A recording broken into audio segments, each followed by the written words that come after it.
Cool. So we're here with PCB today. How about you first tell us a bit about yourself and how you got into working with music. Yes, so thank you guys for having me. I am Nigerian.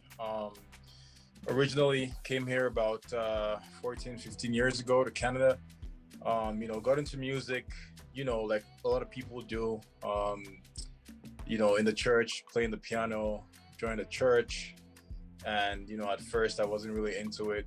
But then, slowly but surely I started finding my footings in music. And my dad actually owned a recording studio growing up, so I got a chance to be around artists and just kind of like notice like the process of making music. And I found it pretty interesting. And eventually I started venturing into production and trying to rap and making my music. And kind of took it seriously when people started acknowledging the fact that they liked what I was doing and they were ready to pay for me to make beats for them and all that type of stuff. And I just kind of took it from there, and I'm here now, so I'm pretty grateful. So you mentioned that you spent a bit of time doing some rap and doing some time as an actual musician as opposed to a producer. What would you Yes. say would be the main difference between being a musician and a producer behind a board?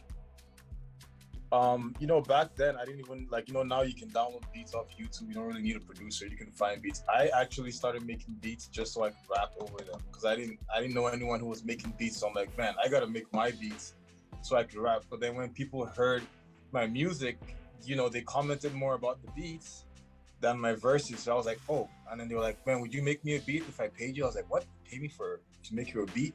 So the difference is, as a producer, a lot of producers are musicians. You kind of get a different sense of appreciation for the music, and you kind of understand what when you make a beat in your head, you almost have an idea of what the music needs in terms of vocals, right?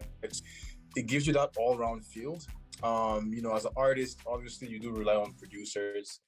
That's why most of the greatest artists end up finding that one or two producers, and just like Drake and 40, Eminem and Dr. Dre. Once they click and find that chemistry, the rest is just magic, right? So you really, as an artist, you really need a good producer that understands your vision. As a producer, not every producer is an artist, but a lot of them are able to be artists. Example, Kanye West, right? Because they make the beat and they know exactly what the beat needs. So yeah. Yeah, and it sounds like, in your opinion, it's a very personal relationship between the two parties there. It is a very personal relationship. I mean, you can't fake chemistry. You can't buy chemistry. It's sometimes you click right away. Sometimes it takes years to find that common ground where you're like, oh man, this producer understands me as an artist, or this artist understands me as a producer. Yeah, and in regards to that, you've kind of made a big name in Regina, where you've worked with tons and tons of artists in the area. What's that experience like working with different artists? Do you have to kind of change your mindset between each person, or do you kind of let your own opinion go into whatever you're doing?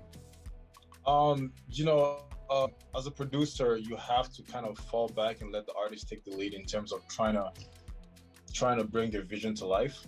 Different artists, some artists are really like, they scrutinize, like they know what exactly they want.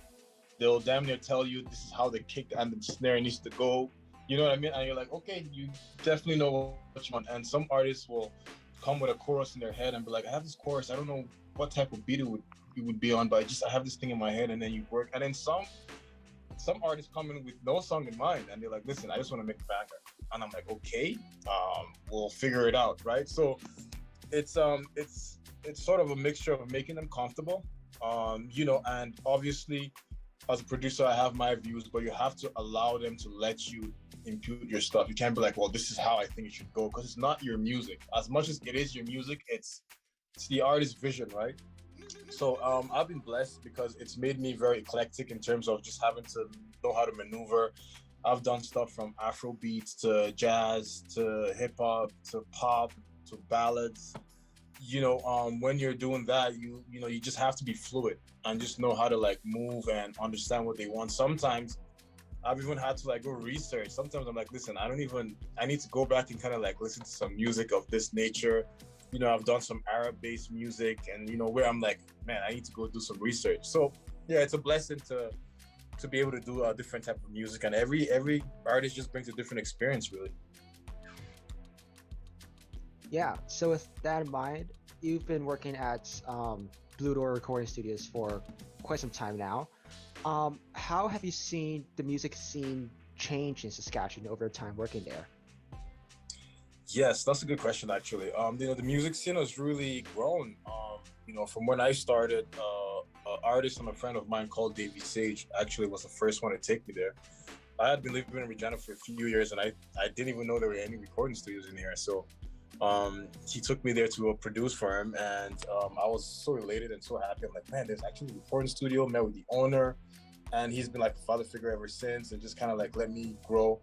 And I'm so happy to see the amount of artists now. I'm not gonna say there weren't any artists there. I mean, Pimpton was doing its thing. A couple of people were doing their thing then, but just seeing how much the scene has grown and how much people are collaborating and how people are, young producers, young artists. I'm just excited, really, for the future artists to come, because they're going to meet a much bigger scene. And obviously, yeah, Blue Door Recording has been a major part of my story. Wouldn't be here without them. And I just hope it keeps growing. And right now, a lot of musicians aren't really making that much money off it at this point, which means you have to have the passion and love for it. If you're in it just to make a paycheck or money, then I don't know, but obviously eventually it's going to get to that point. But it's nice to see how people are pushing just based on the passion. It's amazing. So, you mentioned how you worked at Blue Door for a while. Yeah. What would you consider to be some challenges being a producer, whether it be someone that's just coming up and just starting, or someone with some experience like you? I was privileged to have that musical background. Being a pianist, I play jazz, play by ear. So having that musical background kind of just opens a wide array of options and what you can do. I'm not saying you have to be able to play an instrument, but it really helps. You know what I mean? Because you're not limited, right? I can always translate things to the keyboard most times, or the piano is where I start everything. Like, you bring a chorus, you bring an idea. Most times I'll start with the melody and to like figure out where we're going with things. So, definitely try to, pick an instrument. It could be the guitar, it could be the piano, and try to just learn the basics. You don't have to be like the best player, but just having that musical background. Study, find producers that gravitate to you and study them. There's no other way around it. Just like in anything, you have to study them. Everything takes.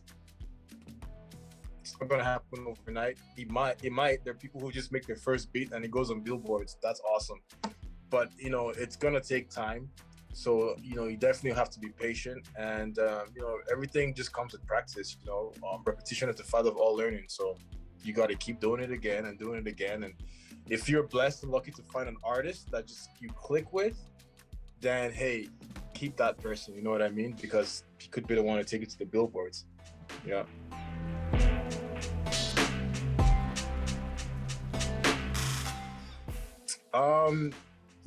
That's first of all, I'm proud to be black and proud to be where I'm from. I believe in multiculturalism. The beautiful thing about music is it surpasses color, religion. It's the one thing where like it brings everybody together. And with my music, obviously I do make Afro beats as well, which is kind of where it originates from, Nigeria, where I'm from. So I'm always happy to be part of that. But I mean, it's just, for me, it's the fact that it's multicultural, right?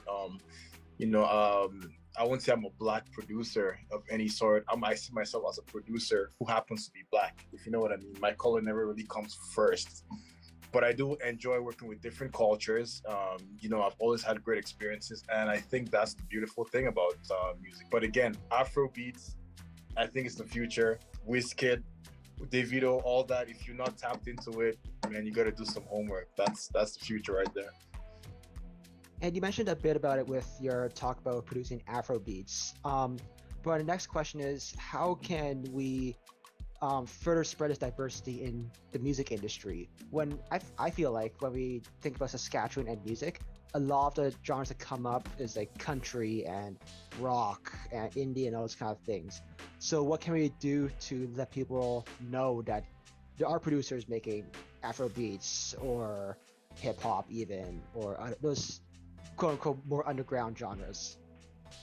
Right. I mean, it starts with working with different artists. Like, for example, I have an artist that I manage and produce alongside with the owner of Bluto Recordings called Brian Mendoza. And he's Filipino, right? And he has a, quite a large following around the world. But, I'm sure a lot of them have no idea there's this like black Nigerian producer behind it, right? They'd be probably thinking, oh, it's a Filipino thing and all that. But it starts, everything starts with showing an example. I'm working with them. I'm working with Melissa Grande as well. She just released a new track, and it's once they see that, oh wow, there's so many people. Because with the music we hear, for example, even in the States, you have no idea the people behind it. It could be, especially with the hits nowadays. There's a guy in Regina called Martin, and he produced on NBA YoungBoy's mixtape. Like, people in the world would never know that. You know what I mean? And this is a guy that I see around in Regina. So it's like, wow, make the music, work with different artists, let the music speak for itself, because they say the music gets their ear, and then when it gets their ear, it gets their heart. So when they listen and they do some research, then they're like, oh my gosh, like, where's Regina? Like, there's a place in Saskatchewan, these guys come from there. So, we got to collaborate and push the music out there. We have the platforms nowadays. The world is a global village. And when people start to hear, they'll start to realize, wow, there's, this much coming out of Saskatchewan, different multiculturalism and all that stuff. Yep. Yeah, and I feel like Saskatchewan is growing at an exponential rate. With the amount of music that's coming out, with the amount of, for lack of a better term, products, really. Exactly. Yeah. It is. Well, anyways, thanks so much for coming to talk, PCB. Do you have any last messages you'd like to tell anyone watching this? Yeah, I just want to encourage all the, the upcoming artists out there, upcoming producers. Don't stop grinding. The future is bright. The biggest thing with me is, apart from making all the music I have and collaborating with people, the biggest thing for me is inspiring. If I can inspire one person or one kid who's in their room on their laptop being like, man, one day I want to work in a studio like that. Hey, it's never too late. You can do it. Believe in yourself. And I can't wait for Saskatchewan to be the hub for Billboard producers, Billboard artists, and Grammy winners. God willing. Great. Thanks so much. Thank you, man. Appreciate it. Have a good one.